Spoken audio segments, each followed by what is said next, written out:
안녕하세요. 김호준의 뉴스공장 명절 특근을 맡은 양지열입니다. 10월 5일 오늘은 사실 제 생일입니다. 많은 분들과 생일을 함께하라는 배려로 네, 고맙습니다. 제작진의 이 센스 고맙습니다. 예, 많은 분들과 생일을 함께하라는 공장장의 배려로 새벽 근무를 하고 있습니다. 더도 말고 덜도 말고 한가해만 같아라고 합니다. 수확을 누리며 분주한 삶의 한 자락을 자축하는 마음이겠죠.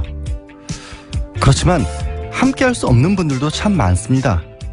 음식 차림에 수고롭기만 했던 분들, 원활한 교통을 위해 애쓰는 운송기사 공무원분들, 대기업만큼 쉴 수 없는 중소기업 종사자들, 긴 연휴만큼 오히려 한숨만 긴 자영업자들, 그리고 또 명절이 더 외로운 많은 분들.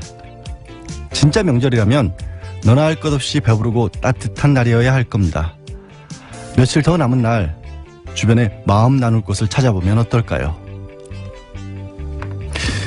김호준의 뉴스공장 명절 특근은 귀경길 피곤할 땐 든든한 비락식혜로 재충전, 깨끗하고 안전한 에너지로의 전환 한국지역난방공사, 국민과 함께하는 든든한 행복에너지 한국전력, 생활 속 불합리한 차별 법제처에 신고하세요 차별법령 신고센터, 올해에도 가족을 위해 국가건강검진 꼭 받으세요 국민건강보험공단, 서민의 원스톱 금융파트너 1397 서민금융통합지원센터, 대한민국의 아끼는 물 제주 삼다수, 고향 가는 길 안전운전이 최고의 보험입니다. 더케이 손해보험 에듀카, 도착은 빠르게 가는 길은 편하게 U+1 내비와 함께합니다.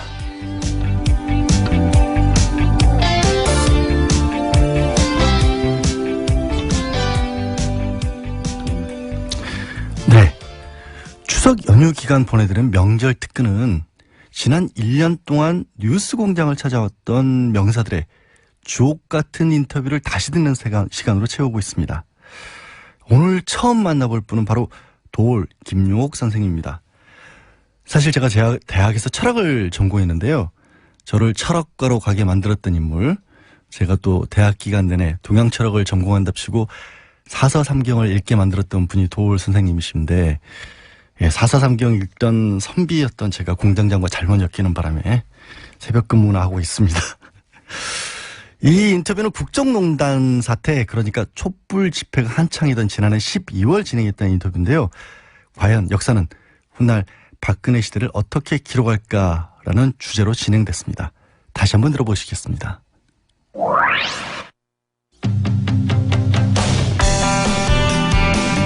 네, 뉴스공장 3부 시작하겠습니다. 오늘은 스튜디오에 직접 모시기 굉장히 어려운 분을 저희가 모셨습니다. 네. 대한민국에서 가장 사랑받는 철학자 도올 김용옥 한신대 석좌 교수님 저희가 모셨습니다. 안녕하십니까 선생님. 네, 아유 이렇게 아침부터 일어나서 이런 걸 진행하세요? 요즘 이렇게 어지럽지 않습니까 나라가. 네. 저희가 이제 매일매일 현안에 대해서는 짚고 있는데 이건 좀 한 발 떨어져서 역사의 관점에서 봐야 된다. 그런 생각을 했어요. 근데 누가 이걸 짚어줄 수 있을까 생각하다가 선생님이 마침 또 영화를 개봉하는데 내가 저기에 나가면 틀림없이 모시고 나올 수 있을 것이다. 냉큼 서로 합의하여. 자, 제가 영화 이야기는 좀 이따 하고요. 최근에 이제 대통령이 직접 3번이나 국민들 향해서 담아냈지 않습니까? 여기 말들이 많습니다. 선생님은 어떻게 보셨어요? 글쎄요, 연쇄 방화범이 아닌 연쇄 담화범이라는 말이 있더라고. 근데 정말 3차에 걸친 담화가 정말 연쇄 담화범 수준이죠. 그래서 국민들이 뭔가 우리 대통령께서 품위가 있고 그래도 그 우아한 분으로 생각을 오랫동안 그렇게 믿어왔습니다. 예. 했던 사람들도 요즘은 좀 그 정신질환이 있으신 분이 아닌가라고 다들 그런 정도로 이걸 사태를 심각하게 보고 있고 그 말은 지금 뭐냐면은 당신 스스로 문제를 정확하게 파악할 능력이 없고 예. 그리고 모든 담화가 그분 자신이 쓴 것이라고 믿는 사람은 아무도 없고 예. 그러니까 결국 그 담화 세 차례의 담화라는 것은 아직도 그를 둘러싸고 있는 청와대의 수준을 반영하는 거죠. 근데 거기에 가장 국민들이 분노하는 것은 우리나라는 어떻게든 이게 유교 국가예요. 유교 국가라고. 이 조선 왕조로부터 이 유교 국가라는 거는 이 치자의 도덕성이 가장 중요한 거란 말이에요.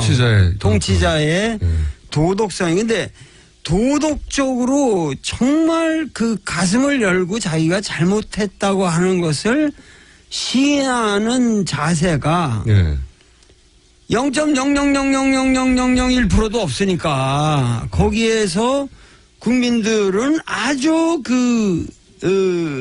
분노를 느끼는 것이고 그리고 그 과거에는 그러한 박 대통령의 태도에 대해서 이제 국민들은 지금 뭐 아까도 김성태 의원님이 여러 가지 말씀을 하신 것 같은데 난 그런 모든 걸 떠나서 국민들의 마음을 달랠거나 그 대통령으로서 민의에 보답한다고 하는 하등의 지금 의사 표시가 없는 겁니다. 그러니까 이런 상황에서 그 과거에는 우리가 이제 5.18을 거치면서 비로소 민주 이 항쟁이라는 게 시작됐는데 80년 6월 항쟁. 그래가지고 그 80년대 6월 항쟁 때만 해도 그 우리의 투쟁 목표가 단순했어요. 왜냐하면은 이 전두환이라는 분이 대통령이라는 직위에 앉아 있다는 것 자체가 그게 뭐 일종의 강탈이라고 그럴까? 국민들 느낌에 앉아서는 아니 될 자리에 앉아 있다고 봤단 말이에요. 그 자리가. 국민들이 뽑은 적도 없고. 그러니까 뭐냐면 그 사람을 거기서 몰아낸다고 하는 그 자리가 그 정명, 그게 맞지 않는 사람이 앉아 있으므로 그런 사람을 그 자리에서 밀어낸다고 하는 그러니까 투쟁 목표가 단순하게 외제화돼 있었다고. 근데 지금은 이것이 아주 국민 전체가 우리가 살아온 모든 제도가 이게 완전한 사기였다고 하는 자각이 생긴 거예요. 그렇죠. 속았다 한마디로 말해서. 그렇고 과거와 그 전두환 때와는 달리 박근혜는 그래도 우리나라 헌정 질서를 통해서 국민 다수가 뽑았다. 그래서 그 자리에다가 일단 우리는 그 정당성을 부여해줬다. 처음에. 근데 그거를 배반했다 할 때 그 배반은 그 인간에 대한 배신감일 뿐만 아니라 자기 국민들 개개인들이 전부가 스스로에 대한 배신감을 느끼고 있는 거예요. 지금. 내가 무슨 짓을 했는가. 그렇죠. 그러니까 이것은 그 인류 역사상 불란서 혁명도 이런 식으로 진행된 건 아니거든요. 미국의 민주혁명도 이런 식으로 진행된 건 아니에요. 어떤 차이가 있는 거예요? 전부 외제화되어 있는 미국의 독립선언이라는 거는 영국 놈들이 부당하게 밖에서 우리를 찍어 누르니까 그거 걷어내고 우리가 스스로 자립하겠다 이런 얘기 아니야. 그러니까 영국 놈들이요. 이거 전부가 외제화되어 있었어요. 싸울 대상이 밖에 있었던 거죠. 밖에 있었죠. 근데 전 국민이 거의 100% 스스로와 투쟁을 해가면서 이 어려운 게임을 해나가고 있는 것은 인류 사상 유례가 없다. 과거에는 우리 뜻과 상관없는 사람들이 거기에 앉아 있었고 혹은 뭐 미국 그 당시 식민지인들의 보기에는 영국 놈들이 싸울 대상이었고 전두환 대통령은 우리가 뽑지 않은 사람이었는데 이번에는 우리 손으로 뽑았는데 우리가 속았고 당했고 내가 무슨 짓을 했는가 여기에서 이게 큰 차이가 있다는 거죠. 여태까지 이승만으로부터 쭉 내려오는 사실 해방 후 우리나라 이 정치사라는 게 예. 해방 전이라는 것은 일제 식민지였기 때문에 네. 우리가 주권을 상실한 상태였잖아요. 예, 예. 그러니까 거기서 우리가 정치사를 논할 수는 없고 우리가 우리 스스로의 독립국가로서의 정치사를 가진 이래로 예. 기본적으로는 이승만이라고 하는 사람은 네. 우리가 스스로 뽑은 사람이 아니라며 그것도. 그건 미 군정화에서 자기들이 꼭두각시 같은 사람을 갖다 심은 거거든요. 일체로. 예. 미국서 나 이승만이요 이러면서 들어왔으니까. 네. 그랬어요? 나 이승만이요. 이렇게. 그러고 그냥 미국 방송 통해서 들어온 거예요 그냥. 선생님 방금 성대모사 하신 겁니까? 순간적으로. 그런데 예. 그리고 박정희는 쿠데타를 일으켜서 네. 그냥 그것도 사실 선거를 거쳤더니 기본적으로 강타를 해 들어온 거 아니에요. 네네. 그러니까 이러한 이 정치사에 대해서 국민들, 그러니까 우리가 해방 이후에 우리나라 역사에서 어떠한 정치가라고 하는 이미지는 이 두 사람밖에 없어요. 초반에. 크게 보면은. 네. 왜냐면 그 초반 아니라 그 뒤로 이어지는 사람들은 전부가 이 프레임 속에서 그 안타이가 아니면은 그러니까 어떤 새로운 틀을 만든 사람들은 아니란 말이죠. 그러니까 지금 그런 사람이 나왔고 그런 사람에 반대하는 사람이 나오고. 그렇죠. 네. 그냥 뭐 박정희 아류 아니면은 박정희의 자식이 아니면 박정희의 딸 아니면은 박정희에 반대하는 사람 이런 식으로 해서 전부 박정희 패러다임에 있었단 말이죠. 그런데 그 박정희 패러다임을 이제는 근본적으로 종결을 하자. 나는 박근혜 대통령이 처음 당선됐을 때 그랬거든요. 박근혜는 대통령에 당선되었지만 이 당선이라고 하는 것은 결국은 박정희 패러다임을 끝내는 당선이 될 것이다. 마침표가 될 것이다. 네, 그런 예언을 이미 하셨어요? 했어요, 내가. 조용히 혼자 하신 거 아니고요? 아니, 했어요. 그러니까 그때만 봐도 예. 저 여자 수준으로 예. 도저히 그 아버지를 빛낼 수 있는 사람이 아니라 돼서 아버지도 뭐 그 문제가 많은 사람이지만 그 아버지조차도 그 아주 영락시킬 망해먹을 사람이다. 난 그렇게 봤죠. 그렇게 말씀하셨나요? 혹시 결과를 보고 지금 얹혀가시는 거 아니에요? 아니. 그건 그런 정도야 충분히 볼 수 있죠. 왜냐면은 그것이 자라나온 배경이라든가 모든 사람 인상을 보거나 벌써 이렇게 사람이 이렇게 경직돼 있잖아요. 얼굴 자체가 항상 보면은 이 모든 게 이 정치라고 하는 것은 항상 이 대화와 항상 이 소통과 이 개방된 어떠한 이 교섭에 의해서 이루어지는 건데 네. 저런 특이한 성격의 사람이 과연 어떻게 정치를 할 것인가 나는 상당히 회의적이었죠.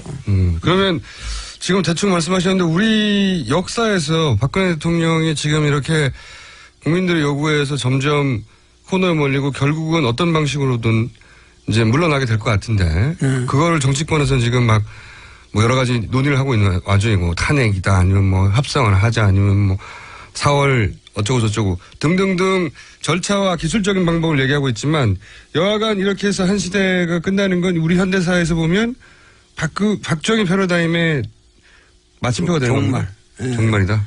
예. 근데 이 사람은 지금 퇴진할 의사가 아무것도 없습니다. 그것도 0.00000001도 없는 거예요, 지금. 선생님 보시기에. 없는 거예요. 그러니까 지금 뭔가 이런 그 스테이트먼트를 담화를 만든 사람들이 예. 요런 꼼수로 나가면은 우리가 시간을 벌 수 있으니까 그러면서 개헌 논의도 집어넣고 뭐 하면서 하면 여기 분열도 생기고 이러다가 또 이 지저분해지는 꼴을 보면 국민들에게 염증도 생기고 이러다 보면은 우리가 또 살아날 길이 생깁니다. 그러니까 지금 대의가 없는 거예요, 도대체. 대의.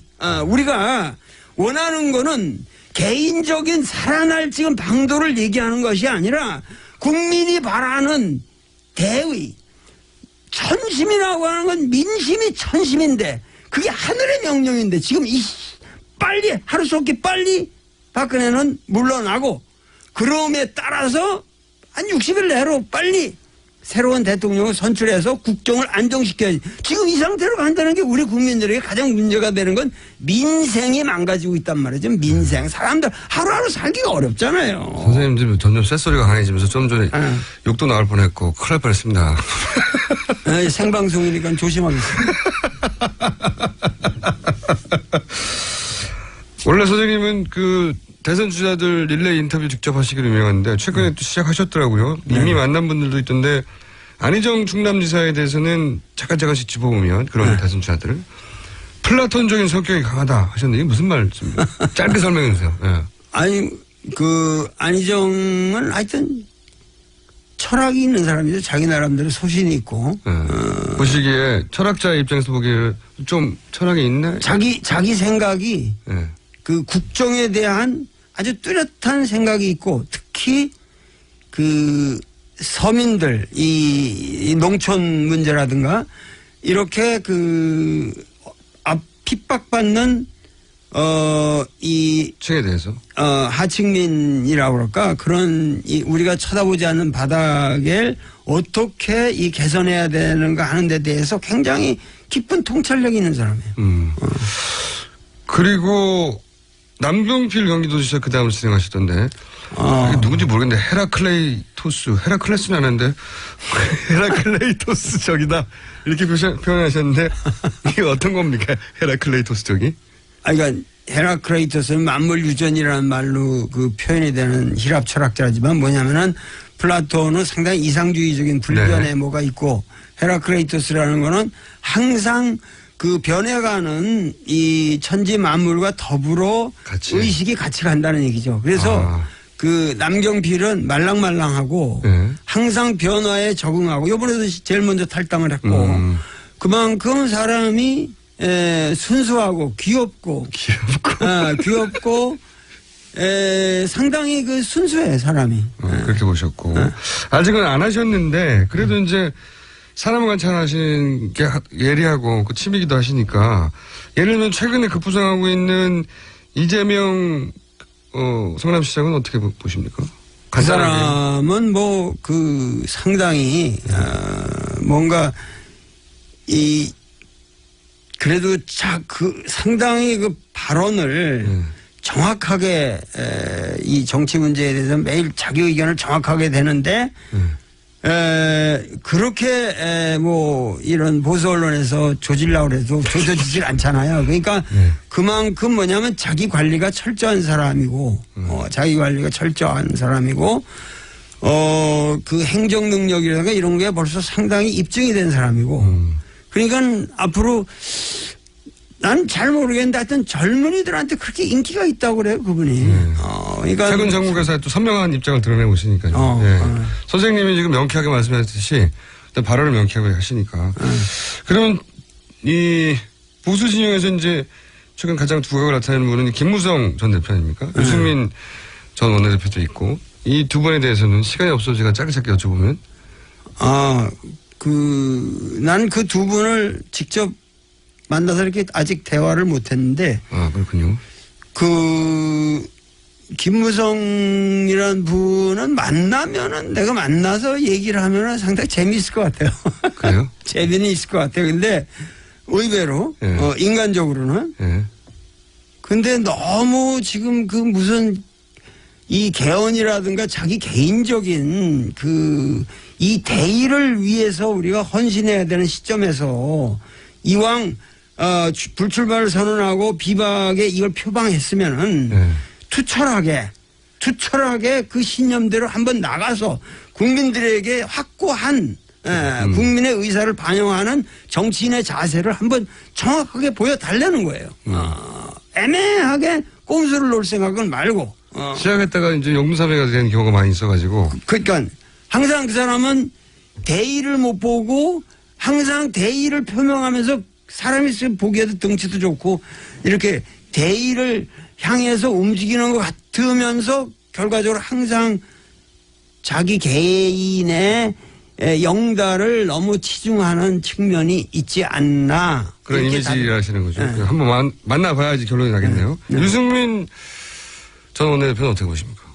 그분도 마찬가지죠. 지금 상당히 중요한 입장에 계시니까. 그리고 그분이 말씀하는 걸 보면은 상당히 정확하게 사태를 관망하고 있고 추진하고 있고 난 그분에 대해서 상당히 존경을 표하는데 그분도 과거에는 박근혜를 대통령으로 만드는데 뭐 1등 공신이었던 사람이니까 그러니까 그러한 여러 가지를 볼 적에 지금 보다 선명하게 자기 입장을 일관해서 박근혜를 탄핵하든지 이 전국의 개인을 돌보지 말고 일단은 이거를 마무리 지는 어떤 새로운 국면을 만들어 놓고 거기서 그런 새로운 아리나에서 격투를 하더라도 새로운 격투를 하자.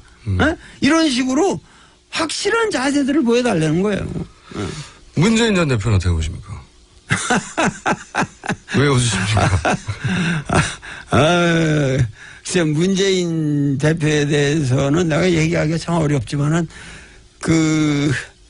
상당히 사람이 좀 순진한 사람이죠. 어떤 의미에서 그렇습니까?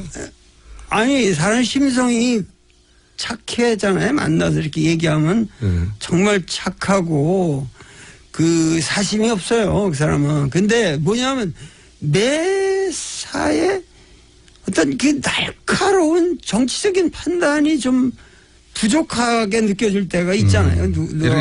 이런 시국에 왔을 때 명쾌하게 빨리 결론을 내야 되는데 빨리 간다. 그리고 그것이 어떠한 이 긍정적인 결과를 가져오는 방향으로 상당히 이렇게 진행을 빨리빨리 시켜야 되는데 좀 답답하시군요 보시기에. 그냥 너무 착해서 그래요 사람이. 착해서. 재밌게 얘기하다가 시간이 거의 다 돼버렸네요. 그러면 애초에 이제 모신 거는 제가 미끼로 던진 거는 나의 살던 고향 영화 얘기했는데 요거 언제 하는지만 알려주세요. 언제 하는지. 지금 상영을 하고 있고 네. 이거는 고구려 발에 남들이 안 가본 그 유적들을 내가 연변대학에 교수로 있으면서 어렵게 찾아다니는 그 피눈물 나는 여정이에요. 그거를 그냥 찍은 거거든요. 그래서 진실한 거고 전부가 현장에서 내가 멘트한 걸 가지고 이 영화가 구성이 됐고 다큐죠. 네. 다큐로. 그러고 이것이 지금 전국에 80여 개 관에서 상영 중이고 절찬리에. 그런데 나는 고등학생 3학년들 요새 이게 학사 일정이 끝났으니까 단체 관람 같은 걸 해서. 호객행위 하시는 건가요? 아니, 호객행위가 아니라 역사의식. 지금 이 국정교과서라든가 이런 여러 가지 문제를 볼 적에 어떻게 우리가 역사를 인식해야 되느냐. 우리 역사가 과연 뭐냐. 지금 이 고구려 패러다임의 발의 문제가 그 옛날 얘기가 아니라 오늘 우리 이 시점에 있어서 우리 역사를 보는 시각을 얘기하고 있는 거예요. 알겠습니다. 자, 지금까지 도올 선생님이었습니다. 감사합니다. 네, 감사합니다. 예, 박근혜 대통령이 당선될 때 이미 박정희 시대 패러다임의 마침표가 될 것을 예감했다. 철학자가 예언자는 아니시지만 이 말씀은 큰 울림으로 지금 다가오네요. 다시 들어봐도 당시 정치인들에 대한 분석들이 좀 그 귀에 좀 꽂히고 그랬던가 실제로 그럴까 하는 생각도 드는데요. 위대한 철학자도 제자에 대한 좀 애착? 이건 좀 다른 것 같아요. 안희정 충남지사 본인의 학과 제자였다는 이유로 유난히 좀 따뜻한 마음을 보여주신 것 같고요. 문재인 대통령 당시 이제 경선 후보였으니까 착하기만 해서 정치적 결단이 좀 부족하다라는 식으로 얘기를 하셨는데 지금은 어떻게 문재인 대통령이 다시 평가를 하실지 한번 다시 여쭤보고 싶기도 합니다. 네, 도올 김용옥 선생님의 얘기처럼 역사가 훗날 박근혜 시대를 과연 어떻게 기록할지 조만간 어쩌면 판결이 나올 수도 있고요. 제가 생각했을 때는 판결이 조금 미뤄질 것 같기도 합니다. 박 전 대통령에 대한 판결이. 일단 판결 이후 박 전 대통령 시대 그리고 문재인 대통령 시대에서 다시 한번 말씀 들어봤으면 합니다. 이건 문자 보내주신 분들이 많은데요. 이거 옛날 거 틀어주는 거 아니야라고 궁금해하시는 분들이 계십니다. 추석 연휴를 맞아서 지난 1년 동안 했던 인터뷰들 중에서 명작들만을 엄선해서 다시 들려드리고 있는 겁니다. 원래 명절에는 주말의 명화 이런 거 있지 않습니까? 추억의 명화 이런 거 틀지 않습니까? 네. 김현여님, 로마에서 자정에 듣고 계신다고요? 주소연님은 시드니에서 아침 9시에 출석 체크하셨다고 문자 보내주셨습니다. 세계로 뻗어나가는 뉴스공장입니다. 장기영님, 김국화님, 2497님 생일 축하해 주셔서 고맙습니다. 네, 공장장 찾는 문자들이 조금 있습니다. 예, 모릅니다. 저도 어디서. 어디 가서 고기 먹고 있겠죠? 저도 어제 우리 어머니가 고기 해주셔서 많이 먹고 왔습니다. 악덕 공장장 그만 찾으시고요. 오늘 내일은 저와 함께 하십니다. 네. 김어준의 뉴스공장 계속해서 명절 특근하고 있는데요. 오늘 준비한 인터뷰는 정말 레전드 이 말이 아깝지 않은 말입니다. 왜 레전드냐? 방송사고 중에 방송사고. 이걸 또 틀겠다는 TBS 제작진 정말 대단합니다. 예. 김어준 공장장과 스타일이 좀 많이 비슷하신 분이죠. 전인권 씨 인터뷰였습니다. 지난해 11월 촛불 집회에서 애국가 정말 감동이었습니다. 유튜브 조회 건수가 무려 100만 건을 돌파하기도 하면서 큰 화제가 됐었는데요. 그래서 뉴스공장에서 전인권 씨를 연결했는데 잠이 좀 계시죠? 이런 분들이 원래 아침에 못 일어나시잖아요. 정말 고맙게도 김어준 공장장을 아주 당황하게 만들었던 그런 화제의 인터뷰입니다.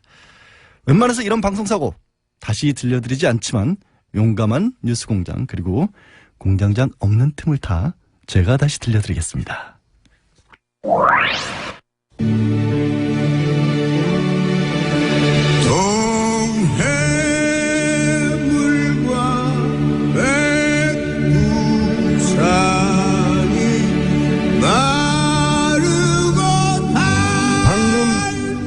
들으신 그리고 지금도 듣고 계신 애국가는 지난 19일 집회에서 불려진 겁니다. 크게 화제가 됐고 이 애국가 영상은 유튜브에서 100만 번 이상 조회가 됐는데요. 이 노래를 부른 가수 전인권 씨를 연결하겠습니다. 안녕하세요. 안녕하세요. 오랜만입니다. 아유, 김영. 유명해요? 저보고 유명하다고 하시네요. 농담을 해봤어요. 네. 예. 주무시다가 일어나셨죠? 예, 지금 잘했겠어. 내가, 아주, 1시간 전에 깼다가, 또 잠이 들었네. 네. 그래서 저희가 인터뷰 하시기로 했는데 전화를 안 받으셔가지고요. 저희 작가들 요즘, 네. 요즘 왜 이렇게 멋있으세요? 응? 진짜 멋있으셔. 저, 잠시 인터뷰를 진행하겠습니다. 예, 알겠습니다. 네. 죄송합니다. 예. 주무시다가, 원래 이렇게 새벽 작업을 하시고, 아직 주무실 타이밍인데 제가 깨웠어요. 죄송합니다. 한동안. 잠깐, 새벽 작업하고, 잠깐 잔다는 게 오늘 좀 알겠어. 언제 공연이 하나 있어가지고. 공연이 있으셔가지고요. 예. 예. 저도 발음이 세계로 유명한데 참. 집회 때 말이죠. 그때.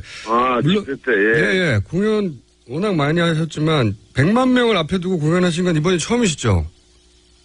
그렇죠. 네. 처음이죠. 100만 명 앞에 두고 무대 서니까 기분이 어떠셨어요?